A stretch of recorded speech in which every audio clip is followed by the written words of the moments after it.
आज केनाल के मामले पर फैसला हो जाएगा। हुकूमत सिंध की गुजारिश पर वज़ीर आज़म ने CCI का इजलास आज तलब कर लिया। मुश्तरका मफादात कौंसिल का इजलास आज शाम 7 बजे होगा। सीनियर वज़ीर शर्जील इनाम मेमन कहते हैं कि वज़ीर आज़म शहबाज शरीफ से बिलावल भुट्टो की क़यादत में वफ़द ने मुलाकात की थी।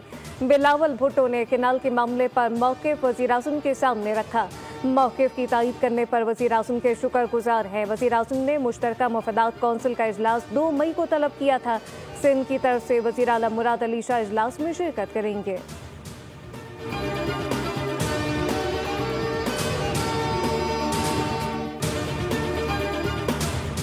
भारत पर जंगी जुनून सवार। भारत आलमी बरादरी में कशीदगी कम करने के बजाय पाकिस्तान के खिलाफ फौजी कार्रवाई का जवाब तैयार कर रहा है। अमरीकी अखबार न्यूयॉर्क टाइम्स ने इंकशाफ किया कि मोदी ने पाकिस्तान के खिलाफ इक़दामात में मदद और ताउन मांगने के लिए गैर मुल्की मिशन के सिफारतकारों से रब्ता किया।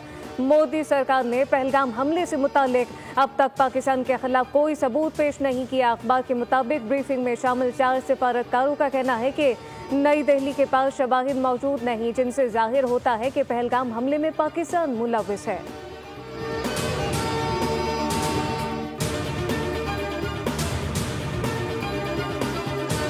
चीन ने पहलगाम वाक़े के मामले पर पाकिस्तान की हिमायत का ऐलान कर दिया। नायब वज़ीर आज़म इसहाक़ डार का चीनी हम मनसब से टेलीफोनिक रब्ता। चीनी वज़ीर ख़ारजा का पाकिस्तान की इंसदादी दहशतगर्दी की कोशिशों के लिए बीजिंग की हिमायत का इरादा। कहा कि हम पाकिस्तान के जायज़ सिक्योरिटी खर्चात को मुकम्मल तौर पर समझते हैं।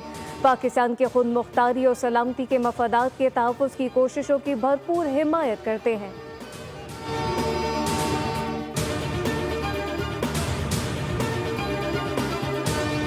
आईना सच का दिखाया तो बुरा मान गए। बोल न्यूज़ भारत में बंद कर दिया गया। भारतीय हुकूमत बौखलाहट का शिकार। सच्चाई पर पर्दा डालने के लिए भारतीय हुकूमत ने बोल न्यूज़ समेत 8 पाकिस्तानी न्यूज़ चैनल पर पाबंदी आयद कर दी।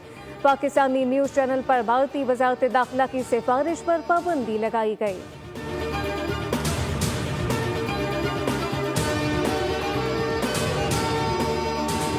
पाकिस्तान इस वक्त एक अहम मोड़ पर पहुंच चुका। मईशत बहाली और तब्दीली के राह पर गामजन है। वज़ीर ख़जाना मोहम्मद औरंगज़ेब का हार्वर्ड यूनिवर्सिटी में पाकिस्तान कॉन्फ्रेंस से खिताब। कहा कि हमने एक ऐसी मईशत संभाली जो कि मुश्किलात का शिकार थी, मगर हमने मईशत के बुनियादी ढांचे को मुस्तहकम किया।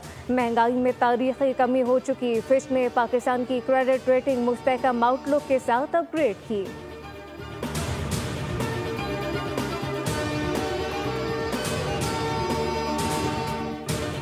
कराची में बिजली की एलानिया खैर एलानिया लोड शेडिंग ने आवाम का जीना महल कर दिया। अमीर जमात इस्लामी मुनम सफर कहते हैं कि इलेक्ट्रिक कराची के लोगों पर बोझ बन चुका। कि इलेक्ट्रिक ने लोगों को अजियत में मुब्तला कर रखा है। बोल न्यूज़ के प्रोग्राम दुनिया बोल है में गुफ्तगू करते हुए मुतालबा किया कि इलेक्ट्रिक का फॉरेंसिक ऑडिट होना चाहिए ताकि दूध का दूध और पानी का पानी हो जाए।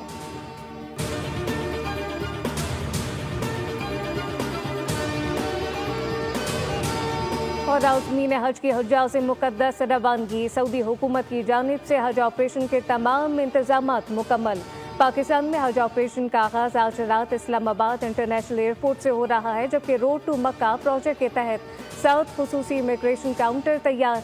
100 से ज़ायद परवाज़ों से 28,400 आज़मीन इस्लामाबाद से रवाना हो सकेंगे। हज ऑपरेशन 31 मई तक जारी रहेगा।